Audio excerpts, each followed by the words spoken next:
ser una consulta popular i dirigida als usuaris de la ciutat, no només als ciutadans sinó als turistes i qualsevol que passi per la ciutat. Es van instal·lar dues pèrgoles fetes d'estructures de laia, d'aquestes que serveixen per muntar vestides. I aquestes estructures van servir per col·locar una sèrie de fils on la gent podia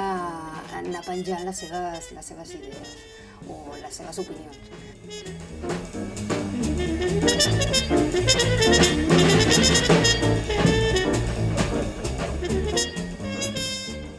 Vam donar o vam posar a l'abast de la gent van ser uns fulls on hi havia impresos cors sencers o trencats del tipus I Love New York, d'aquests coneguts per tothom, i aleshores la gent anava escrivint o anava dient la seva, anava dient allò que li agradava de la ciutat o el que no li agradava.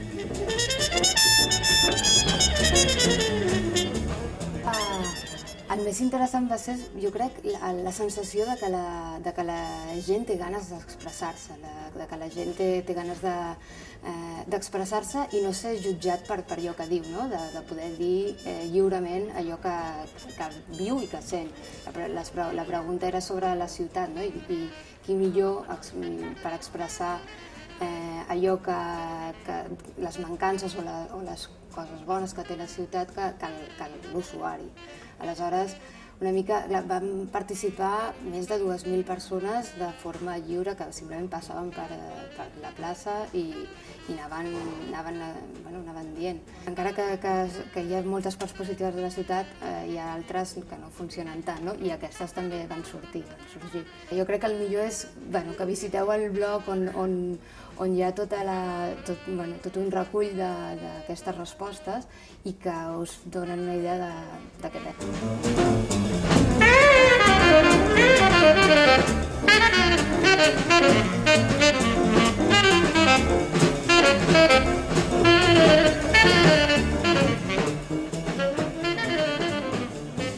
Jo crec que una cosa superimportant és que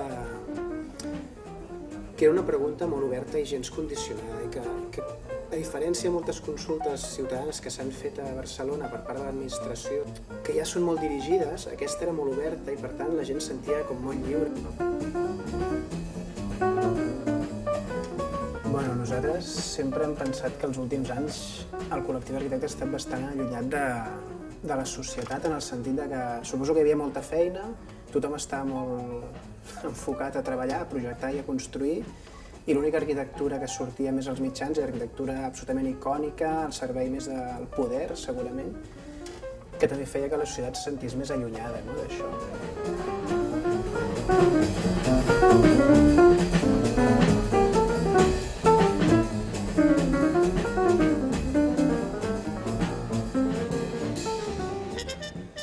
No sé com es pot canviar, però crec que canviarà perquè en el moment actual no hi ha els diners que hi havia fa pocs anys, per tant l'arquitectura ha de ser una arquitectura més curosa en quant a pressupostos, més atenta als usuaris, més atenta, segurament també serà més atenta a l'entorn, a necessitats energètiques, de sostenibilitat, de resoldre bé constructivament els projectes, també a nivell de durabilitat. I per tant, tot això que va molt lligat a la crisi ha de generar un apropament a la gent a través d'una arquitectura més senzilla, més atenta a tot això. I per altra banda, també hi ha el fet que no hi haurà feina per tots els arquitectes